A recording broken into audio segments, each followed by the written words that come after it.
I have felt called to bring those true teachings of Jesus to the world since a very small child. My first recollection of a past life took place when I was 4, playing in the sand in my sandbox that my father had made for me in a little play yard, all fenced in with white picket fence. And all of a sudden I was transported, and I was playing in the sand on the banks of the Nile River. I was a child of the same age, and I was doing the exact same thing. I was playing with the sand, and the river was going by. I knew it was the Nile, and I don't know how I knew it.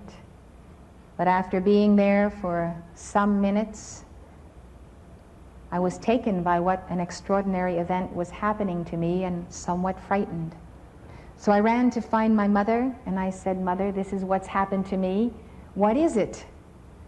And she said, "You have remembered a past life."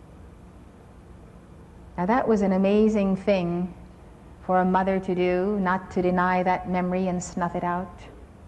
But my mother had grown up in Switzerland during the First World War. Soldiers were quartered in the homes, and the soldier that stayed in their house had the book of the secret doctrine of Theosophy. Quite an amazing event for a small town in Switzerland. And so my mother would sneak in and read that book.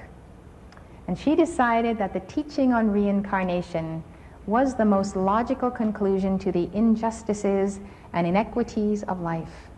That there was no other explanation to children born limited or maimed or harmed, and others born into wealth and genius, or to the other inequalities that we all experience in life.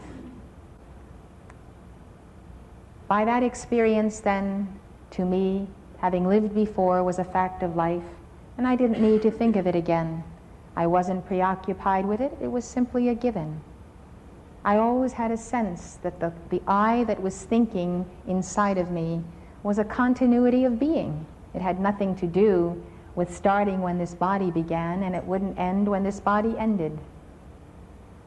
Well, you know, Jesus taught reincarnation. I was saying this to someone a few days ago who was a devout student of the Bible. But this isn't brought out from the pulpits either. It's a very special moment when the disciples have been on the Mount of Transfiguration with Jesus.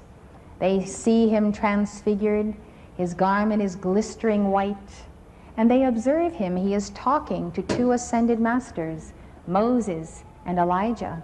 He is speaking with them as naturally as we are speaking together in that exalted state. So when this experience is over and Jesus is infused with that light, the transfiguration is an initiation that you are called also to experience on the path of individual discipleship unto the realization of that higher consciousness or higher self who is Christ. They're walking down the mountain, and the disciples curiously ask Jesus, "Well, what about the Old Testament prophecy which says before the coming of the Messiah, of the Son of God, before your coming, Lord, Elijah must first come. Where is Elijah?"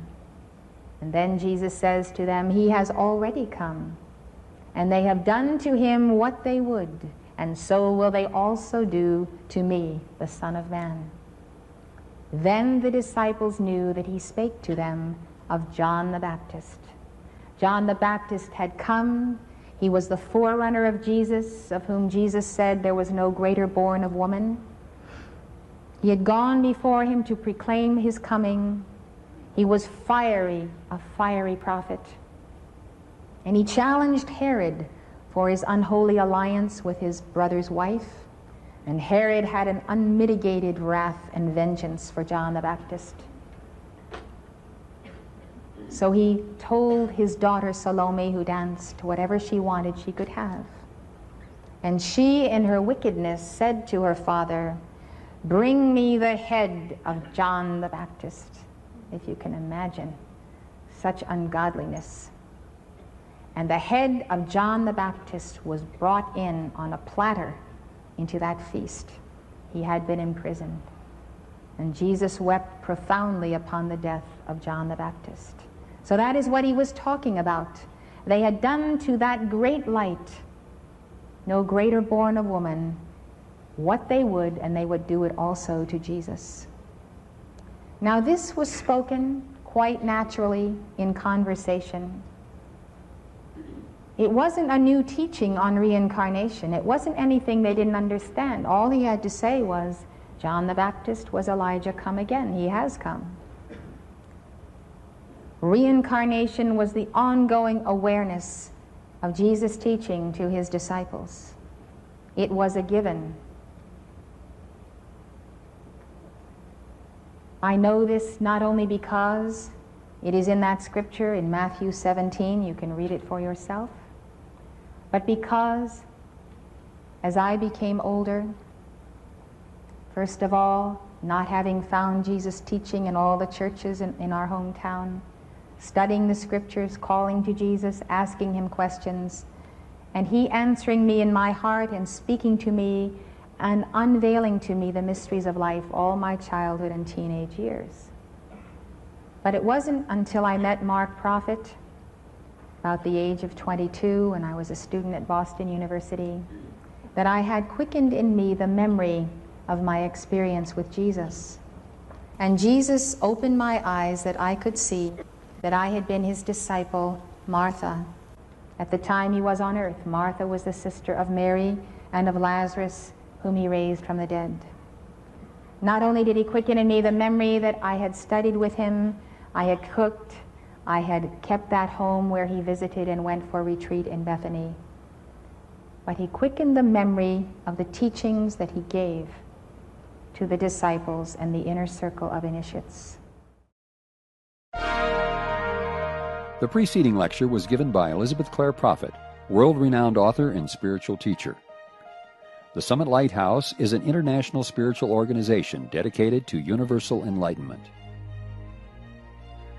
Founded in 1958, the Summit Lighthouse has been a beacon of truth to thousands worldwide and a leader in New Thought spirituality. The preceding program has been brought to you by the Summit Lighthouse. For more information, call 1-800-245-5445 or visit our website at www.tsl.org. Outside the USA, call 406-848-9500 or write to the Summit Lighthouse, 63 Summit Way, Gardner, Montana, 59030, USA.